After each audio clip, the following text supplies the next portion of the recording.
sosiaalisia ongelmia, silloin apu voi löytyä sosiaalisesta isännöinnistä. Ollessaan päihdeongelmainen Ari Hulteen asui missä milloinkin. Ulkona, kavereiden luukissa, satunnaisesti jopa asunnossa. Oletko miettinyt, minkälainen naapuri olet silloin ollut? Kauhea. Mitä se tarkoittaa? Mä oon varmaan elänyt vaan omien tarpeideni mukaan ja maailmassa, joka poikkeaa paljon tästä nykyyhteiskunnasta. Suomen suurimmille isännöitsijöille on kertynyt karuja tarinoita asumista, joiden arki on holttonta. Kyllä ne tulee sellaisena poikkeavana käyttäytymistä. Se saattaa tulla vastaan, että koputellaan pattereita,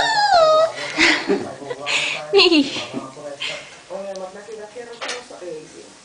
Isännöitsijät kertovat asukkaille, että kuulevat ääniä ilmastointikanavista tai unohtavat, mikä on vessa ja ulottavat hissiin tai muualle yleisiin tiloihin.